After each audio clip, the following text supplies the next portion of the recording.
Assalamualaikum warahmatullahi wabarakatuh. Kami dari kelompok 2 akan mempresentasikan hasil diskusi kami mengenai APM angka partisipasi murni dan APK angka partisipasi kasar untuk memenuhi tugas ujian tengah semester mata kuliah Perencanaan Pendidikan 2 dengan dosen pengampu Bapak Dimas Kurnia Robi, MPD.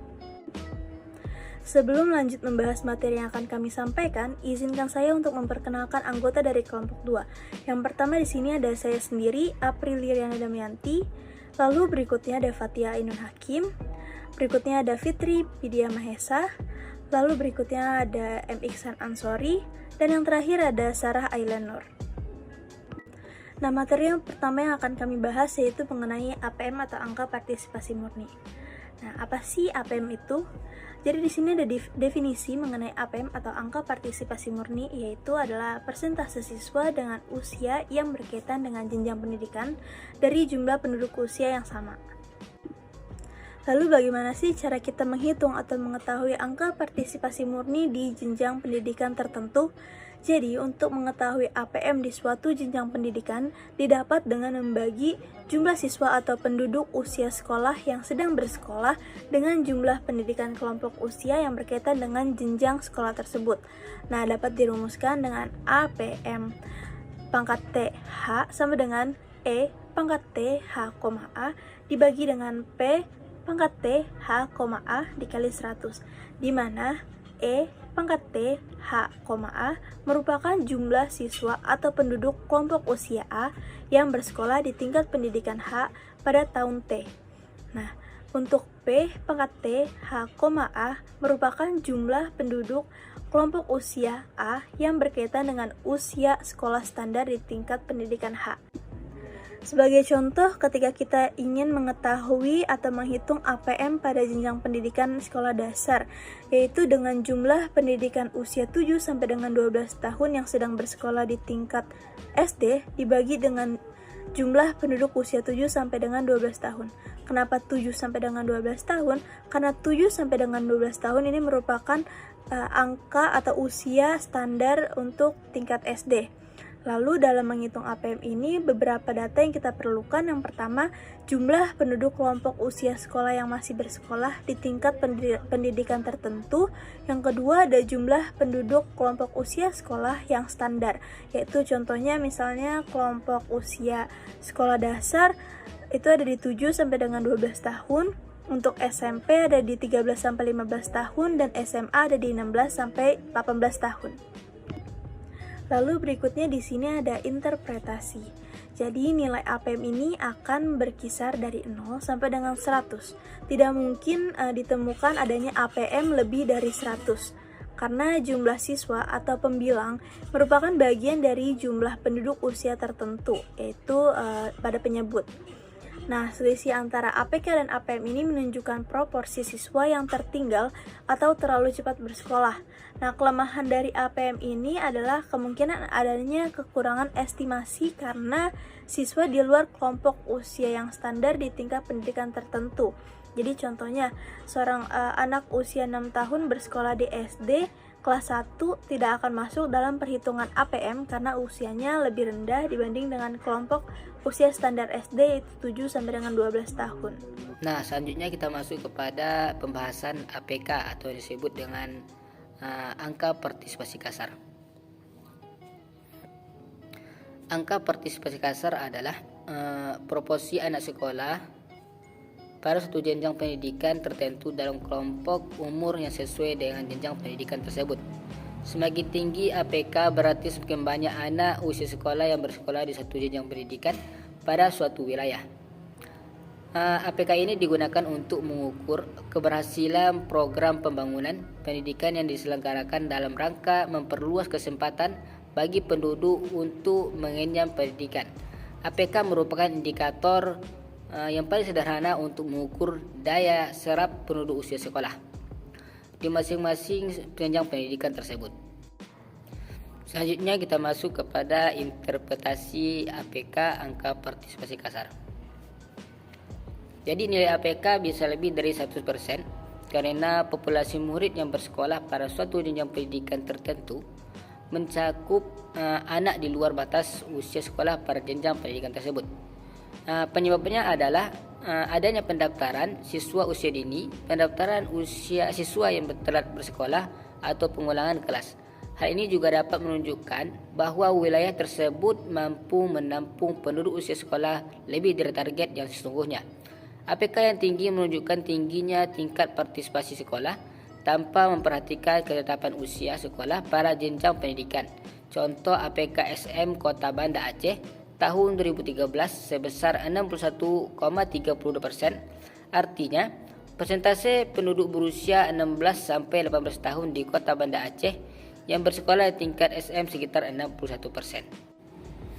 Nah, selanjutnya kita masuk kepada cara menghitung APK, angka partisipasi kasar.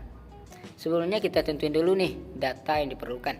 Yang pertama itu data jumlah penduduk yang ada pada tahun T sedang sekolah atau menjadi siswa, dan dari berbagai usia pada setiap jenjang pendidikan.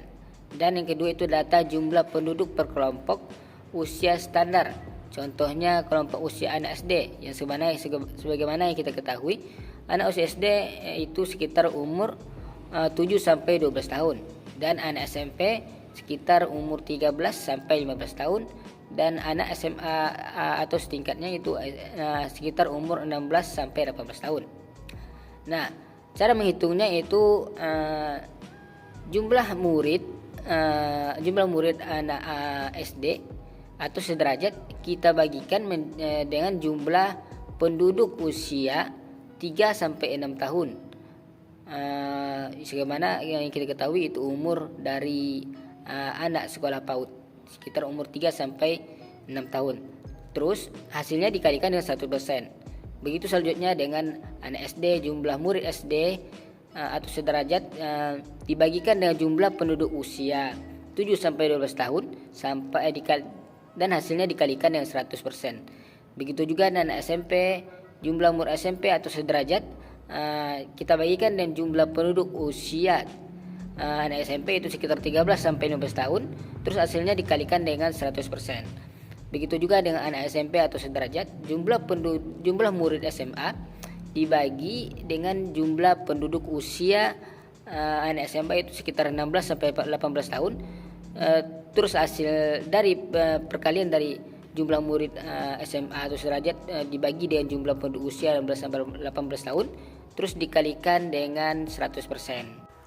Nah, berikut ini disajikan data berbentuk tabel jumlah penduduk berdasarkan kelompok usia sekolah di Kabupaten A dan data tabel jumlah siswa berdasarkan usia di sekolah di Kabupaten A. Kelompok usia sekolah yang disajikan di sini ada kelompok usia 4 sampai 6 tahun yaitu di jenjang PAUD, dan kelompok usia 7 sampai 12 tahun yaitu di jenjang SD, MI atau sederajat. Di mana data yang diperoleh berasal dari tahun 2019 dan tahun 2020. Sekarang kita akan mencoba menghitung jumlah APM tahun 2020 pada kelompok usia 7 sampai 12 tahun di Kabupaten A.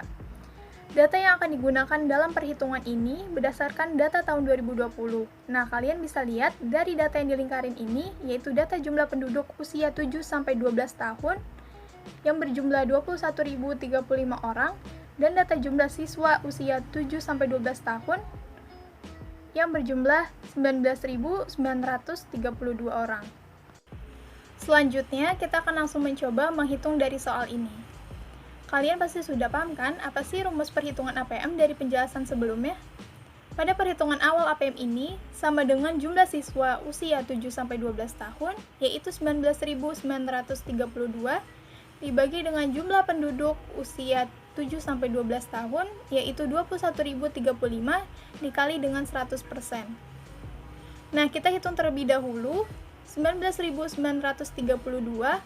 dibagi dengan 21.035 dan didapatkan hasil sama dengan 0,9476. Setelah itu, baru dikalikan dengan 100%.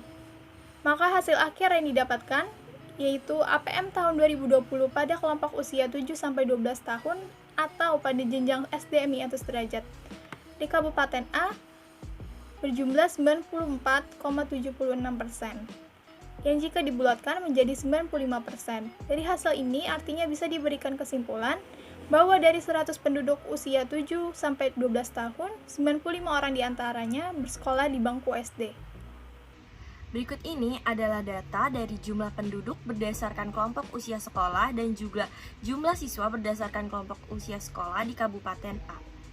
Lalu berapa jumlah APK pada tahun 2020 pada kelompok usia 7-12 tahun atau SD, MI atau sederajat di Kabupaten A?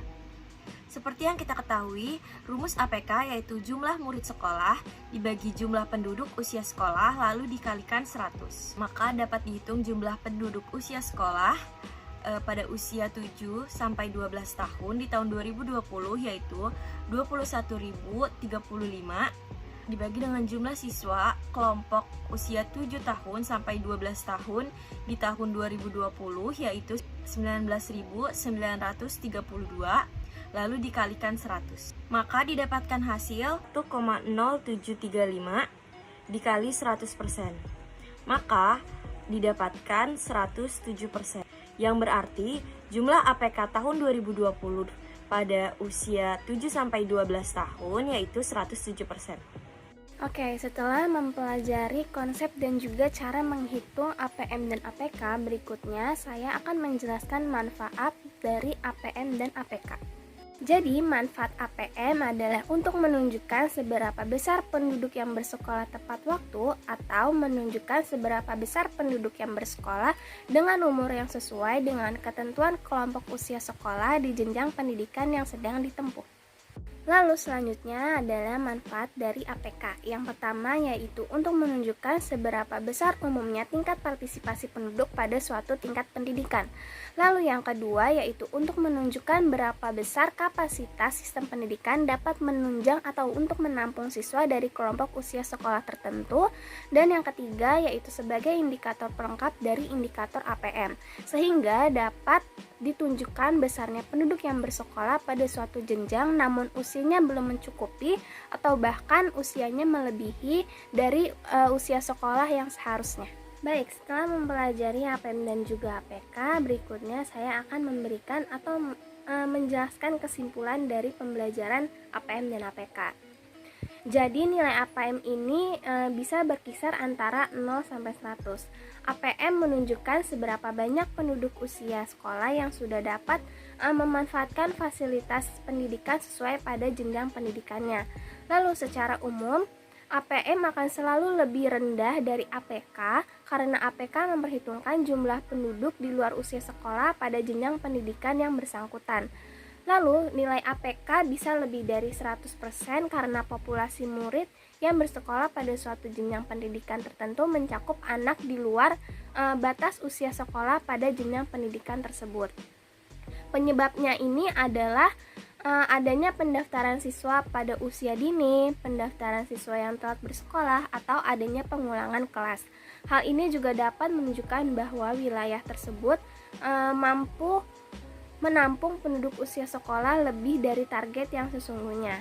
APK yang tinggi menunjukkan tingginya tingkat partisipasi sekolah tanpa memperhatikan ketepatan usia sekolah pada jenjang pendidikannya.